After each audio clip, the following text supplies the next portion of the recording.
मी इतकी nature lover आहे ना, की तुम्ही जर मला एक दिवस पूर्ण किंवा रोज सांगितलं ना, की ह्या झाडांना बघत बस किंवा ह्या पक्षींना बघत बस किंवा ढगांना बघत बस, तरी मी बघू शकते. इतकं मला निसर्ग आवडतो. आणि म्हणूनच आम्ही आज देवदर्शनाला चाललेले आहेत आणि रस्त्याला इतकं छान असं निसर्ग दिसत होता ना, की मला शूट केल्याशिवाय राहावलंच नाही. म्हणून मी शूट केलं. आणि महत्त्वाची गोष्ट म्हणजे आज आहे शैलेशचा बर्थडे. तर आम्ही विचार केला घरात बसण्यापेक्षा काहीतरी देवाचं दर्शन घेऊया. म्हणजे दिवसाची सुरुवात जर देवांनी केली ना, तर आपला पूर्ण दिवस चांगलाच जातो.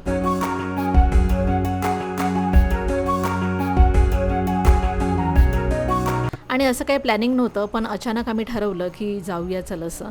कारण आमचं 1-2 दिवसाअगोदर ना त्र्यंबकेश्वरला जायचा विचार होता, पण आम्ही तो कॅन्सल केला कारण सध्या श्रावण आहे आणि खूप गर्दी असेल. म्हणून मग विचार केला की सध्या बाबांना नको, पण आईला भेटायला जाऊया.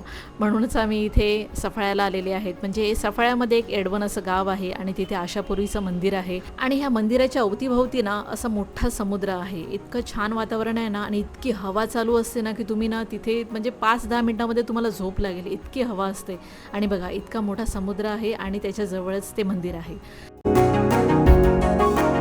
असं बघायला गेलं ना तर माझा बर्थडे ना मला बिलकुल साजरा करायला आवडत नाही. म्हणजे मला तितका उत्साह नसतो जितका मला शैलेशचा आणि योहानचा जेव्हा बर्थडे असतो ना तेव्हा उत्साह असतो. माहिती नाही, माझ्या बर्थडेला मी असंच नाटक करत असते की नको कुठे जायचं, काही बर्थडे सेलिब्रेट करायची काही गरज नाही आहे. आणि ह्या दोघांचा बर्थडे आला ना की मला असं वाटते की इथे जाऊ की तिथे जाऊ, हे सेलिब्रेट करू की ते करू, असं होते. आणि तुम्हाला माहिती आहे हे मंदिर जे आहे ना ते गुफामध्ये आहे. म्हणजे की गुफामध्ये म्हणजे मंदिरामध्ये गुफा आहे आणि तिथे देवी आहे. म्हणजे आपल्याला ना उभं राहून जाऊ शकत नाही, आपण बसून पाया पडू शकतो, असं आहे मंदिर. आणि इथे ना एक वेगळीच एनर्जी वाटते. म्हणजे इतकं पॉझिटिव्ह वाटतं ना की सतत बघत राहावं त्या चेहऱ्याजवळ. आणि इतकं सुंदर म्हणजे की वातावरण वाटते ना तिथे बसल्यावर.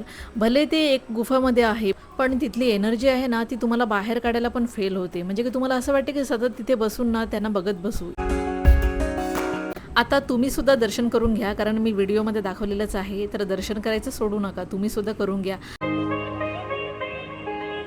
दर्शन वगैरे झाल्यानंतर ना दुसऱ्या साईडून ना गुफ्यातून निघायचं असतं. पण ना योहानला भीती वाटत होती. म्हणजे की त्याला असं वाटत होतं की आपण कुठल्या कोपऱ्यात आले आहोत आणि निघू शकत नाही इथून.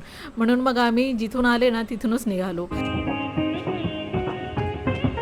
आता इथे दर्शन वगैरे केल्यानंतर ना आम्ही 15-20 मिनटं इथे बसले. त्यानंतर आम्ही निघालो केळव्यासाठी.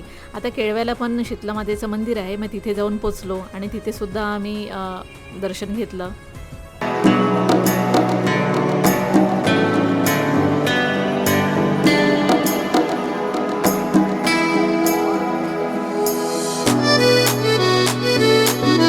मग हे सर्व झाल्यावर ना बीचवर गेले. आता केळवा बीच हे बहुतेक जणांना माहितीच आहे. म्हणजे माझ्या एरियामध्ये जे आहेत ना लोक, त्यांना तर माहितीच आहे. तर हा बीच ना आम्ही 3-4 वाजता पोचलो होतो, म्हणून इतकं खाली दिसत असेल तुम्हाला.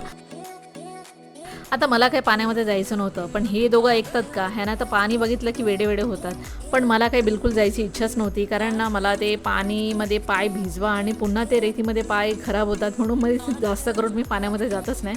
ह्या लोकांनी मस्त आपलं सूटबूट वर केलं आणि निघाले पाण्यामध्ये. आता जाऊ दे, दोघं जर एन्जॉय करत असेल तर काय हरकत आहे.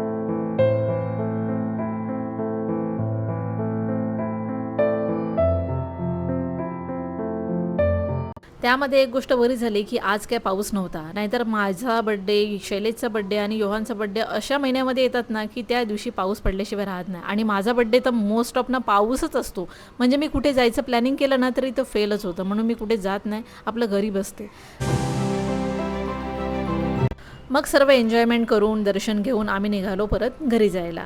तर तुम्हाला माझे व्हिडिओ कसे वाटतात नक्की कमेंट करा आणि लाईक करा, सबस्क्राईब करा. चला तर भेटू एक नवीन व्हिडिओमध्ये. तोपर्यंत बाय.